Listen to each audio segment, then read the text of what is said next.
தப்பு எது சரி எதுன்னு தெரிஞ்சுக்கிற வேண்டிய வயசு வந்துருச்சு. இருந்தாலும் நம்ம தப்பே பண்ணிட்டு இருக்கக்கூடாது. இப்போ பழங்கால மனுஷனை எடுத்துக்கிடுவோம்.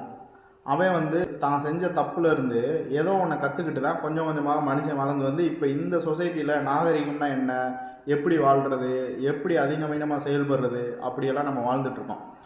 ஆனால் நம்ம செஞ்ச தப்புலேருந்து திருந்தலை அப்படின்னா நம்ம வளர்ந்துருக்க முடியாது. கரெக்டாக ஆதி மனிதன்லேருந்து அது மாதிரி இப்போ எல்லாத்துக்குமே எது தப்பு எது சரின்னு தெரியுது. தெரிஞ்சோ தெரியாமலோ ஒரு தப்பை பண்ணிட்டோம் அப்படின்னா நம்ம அந்த தப்புலேருந்து விலகிட்டு நம்மளுக்கு எது நல்லதுன்னு தெரியுமா இல்லையா, தெரியும், அதை செய்ய ஆரம்பிக்கணும். அப்போ தான் நிம்மதியாக வாழ முடியும். எல்லாமே நிம்மதியாக வாழணும்னு நினைப்பாங்க, ஆனால் அதுக்கு என்ன பண்ணணுமோ அதை பண்ண மாட்டாங்க. அதாவது நல்ல வழியில் கொஞ்சம் முயற்சி பண்ணி தப்பெல்லாம் கம்மி பண்ணி வாழ்கிறத சொல்கிறேன். இந்த உலகத்தில் இருக்க எல்லா மனுஷனும் கிட்டத்தட்ட முக்கால்வாசி மனுஷன் அவனோட தகுதிக்கு ஏற்றாப்புல தப்பு பண்ணிட்டு தான் இருக்கான். ஒரே ஒரு சிம்பிளான விஷயம் எனக்கு பட்டதை நான் சொல்கிறேன். இந்த உலகத்தில் எத்தனையோ மதங்கள், ஆயிரக்கணக்கான மதங்கள் ஜாதிகள் இருக்கலாம், ஆயிரக்கணக்கான மொழிகள் இருக்கலாம்.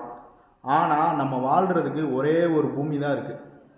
நம்ம நிம்மதியாக வாழ்கிறதுக்காண்டியாச்சும் நம்மளை கொஞ்சம் மாற்றிக்கணும். செஞ்ச தப்பவே திரும்ப திரும்ப செய்யக்கூடாது. தப்பு இல்லாமல் வாழ்க்கை இல்லை, தப்பு செஞ்சிட்டோம்னா அதுலேருந்து கற்றுக்கணும். அதான் நான் சொல்ல வரேன்.